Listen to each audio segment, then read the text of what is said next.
waterproofing a foundation is something that is required of the builder, but isn't always necessarily performed or performed properly.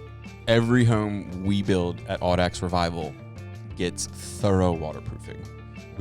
We're not interested in building homes and skipping steps. Basically, the building inspector will come out and observe your foundation and how you took care of the waterproofing process, and then gives you permission to backfill.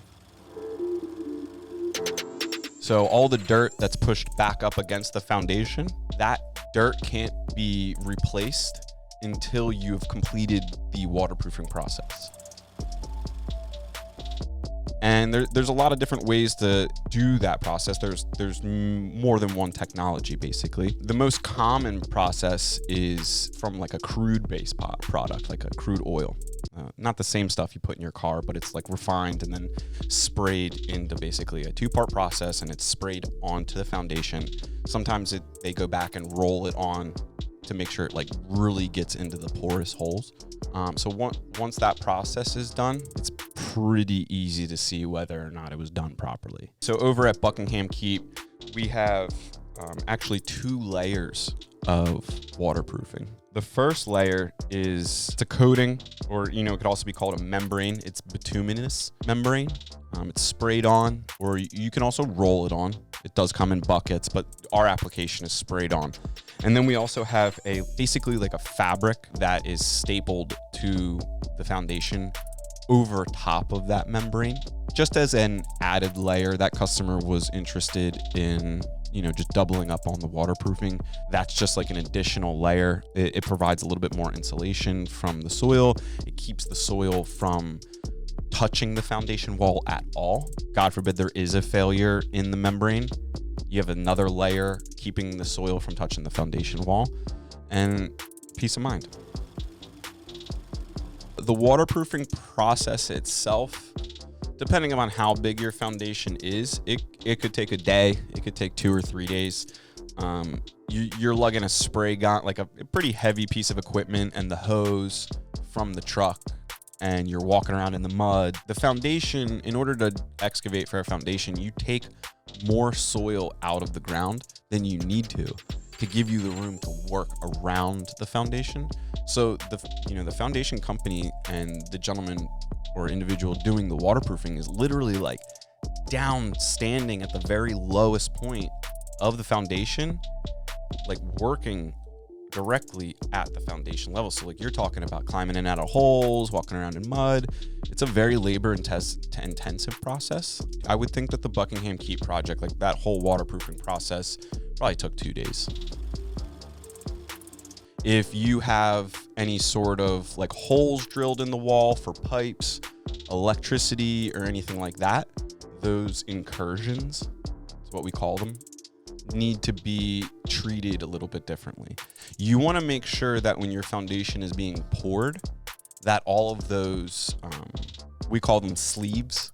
There's something pretty much just a pipe in the foundation with like hydraulic seals on it. So when the foundation is poured, those holes are already in the foundation wall for you. And then the plumber and the tradesmen will attach to those pipes, preventing any sort of water from like forcing its way in between where that pipe is and the concrete. If you do the waterproofing process and then you have to drill one of those holes, you could waterproof the entire foundation perfectly, but water is coming through that hole. It's called hydrostatic pressure. There's always moisture in the soil and stuff around your house. And when there's an increase in moisture, say we get a large rainfall, the pressure in the soil, the hydrostatic pressure, that's basically the water molecules and how they permeate through the little fine dirt particles, and all the pressure of the earth on top of that, like coming down, and then that all has to go somewhere. And you just conveniently dug a huge hole in the middle of all of the dirt, right? So you basically, a foundation is kind of like a pool, right? You're building, you want to build it to keep the water from sitting on the foundation. You want to build it from keeping any water from permeating through the foundation wall. So if you have like a really, really large rainfall and all that hydrostatic pressure is pushing against the foundation wall, it's just pushing and pushing and pushing until it finds a little hole. And then it's like, oh, I'm going to go through that hole.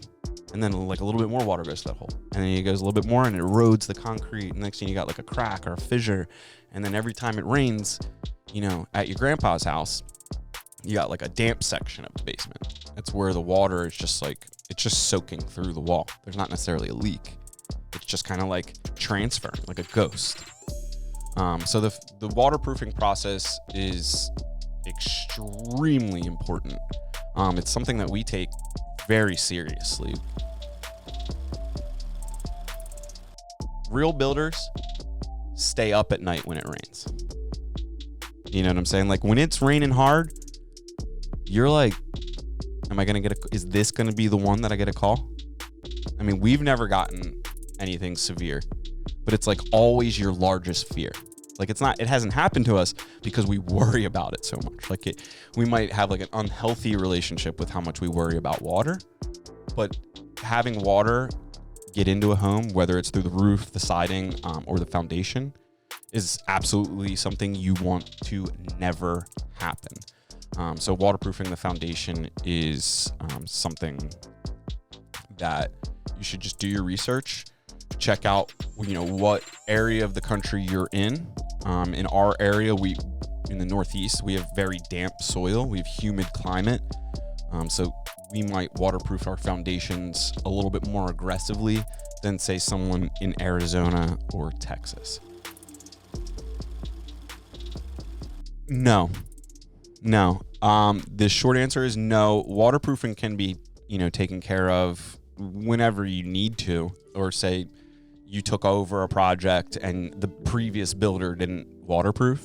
You can excavate along the foundation, waterproof it, and then backfill or like put the dirt back. A lot of times when we build basements or do basement renovations, we'll have to maybe the home wasn't built with a set of stairs into the basement from the outside, an egress stair, and we'll have to cut a hole in the foundation to build the stairs and create that opening. So we'll go and excavate way more than we need to, so that the concrete or foundation contractor that we use has all the room he needs to waterproof over what's necessary. So we're also creating a place down at the bottom of that opening for the water to drain to. There's a drain all the way around your foundation. So when the water does get to the foundation wall, it'll trickle down the waterproofing down to that drain. And then the drain carries the water out to a retaining basin or somewhere else. It's a gravity fed drain. A lot of the times you have to make sure that drain is put in properly so that the water naturally flows downhill to wherever you're, exfilling that water to. So you're basically, you can't just approach waterproofing from we're blocking it. You have to block the water first, and then you redirect the water, because the water has to go somewhere. You want the roof water to go down the gutters and then get away from the house. You have your waterproofing membrane, you have your drain, and all your water management process. So yeah, if you needed to waterproof something after a home was built, or say a home was old, like an old farmhouse, and you're doing some renovations and you're like, well, we should, peel some of this back and see if we can improve it. Heck yeah, you can definitely take care of that then. When you're building new construction, that's something you're going to want to do while you're doing foundations to be cost effective and, logical. The benefits to waterproofing should be self-explanatory, but ultimately your foundation in the basement, that's a lot of times you have utilities down there. You have, air handler, your air system. So you want to keep the climate and the quality of everything, the just existence down in the foundation area, as dry and, temperate as possible. You don't want to create an area where there's a lot of humidity, a lot of moisture in the air because that's going to promote things like mold growth.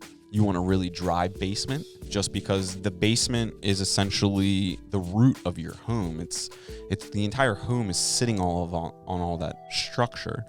So water is the enemy of builders. That's, like I've said that before, the water is our worst enemy. Anybody that's built from the start of time till today, water has been their worst enemy. Whether, you're inside the home, the roof, whatever, like everything we are doing is to keep water out. We are building your structure for you to live in and live a nice dry life.